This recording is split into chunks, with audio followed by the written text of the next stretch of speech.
लोगोफोर भिडिअआ बिराद गुसुं आरो बिराद इनफरमेटिव बिराद इम्पर्टेन्ट नोंथांमोना गोसो होनानै भिडिअखौ खोनासं आरोखि आङो नोंथांनि फाइनान्सियेलखौ स्ट्रं खालामनो थाखाय बे भिडिअनि गेजेरजों सापर्ट खालामगोन जानो हागौ नोंथाङा माबा मोनसे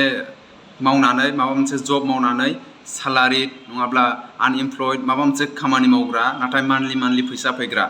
ना सालारि फैग्रा बेबायदि जानो हागौ बेबायदिब्ला नोंथाङा नोंथांनि सालारिखौ कनफाउन्डिं हिसाबै नोंथाङा गिदिर एमाउन्ट खालामनो थाखाय बे भिडिअनि गेजेरजों मिन्थिनो थाखाय हागोन आरोखि गिबियावनो नोंथाङा बेखौ गोसो होनानै खोनासंग्रो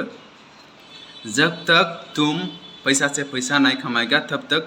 अमीर नहीं बनेगा बेनिखायनो जोङो पैसा से पैसा खामायनो थाखाय सोलोंग्रोनांगोन दा फैसाजों फैसा खामायनो जों माबोरै हायो बेखौ नोंथांमोना बे भिडिअनि गेजेरजों मिथिनो थाखाय हागोन आरोखि नोंथांमोना नाय मेहनत से कोई अमीर नहीं बनता बेबायदिबो बुंनो थाखाय हायो आरोखि मानो होनना बुङोब्ला नोंथांनि फिल्डआ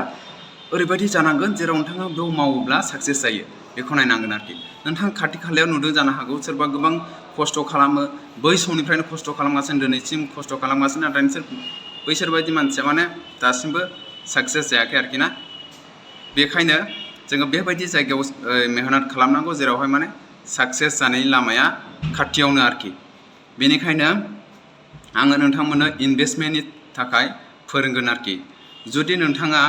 if you are ready to invest 10K in a month मासाव नोंथाङा जुदि 10K इनभेस्ट खालामो रेडिब्ला ओरैबायदि नोंथाङा खालाम आं नोंथांमोननो मोनथाम माने डिभाइड खालामना होगोन आरोखि मोनसेया जाहैबाय म्युचुवेल फान्ड बेनिफ्राय नोंथाङा स्टक मार्केट स्टकआव होनो हागोन बेनिफ्राय गोल्डआव इनभेस्ट खालामनो हागोन if you are ready to invest 10K in a month 50% 30% 20% होननानै रानगोन आरोखि 50%खौ नोंथाङा माने माबायावहाय म्युचुवेल फान्डआवहाय इनभेस्ट खालामगोन 30%खौ नोंथाङा माने स्टक मार्केटआव इनभेस्ट खालामगोन 20%खौ नोंथाङा गोल्डआव इनभेस्ट खालामनानै दोनगोन आरोखि माब्रै 10,000आवहाय नोंथाङा 5,000खौ म्युचुवेल फान्डआव इनभेस्ट खालामगोन बेनिफ्राय बेयो जाहैबाय स्टक मार्केटआव नोंथाङा 3,000 करि मासाव इनभेस्ट खालामबाय थागोन बेनिफ्राय 2,000खौ नोंथाङा गोल्डआव इनभेस्ट खालामबाय थागोन आरोखि बियो कनफाउन्डिं जाबाय थागोन नाथाय स्टक मार्केटआव एसे रिस्कि आरोखि ना खामानिया एसे रिस्कि बेवहाय एसे रिस्क लानांगोन माने रिस्क नङाब्ला जोङो जाखायाखै जेरावबो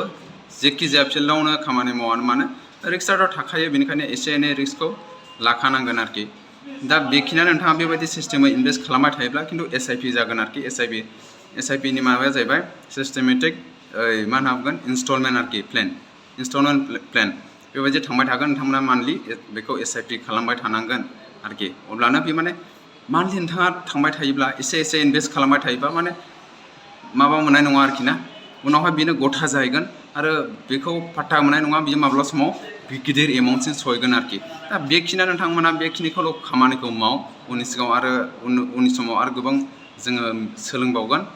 दा बेखिनिखौनो बे गुसुं भिडिअनि गेजेरजों फोरमायनाय जाबाय थेंक इउ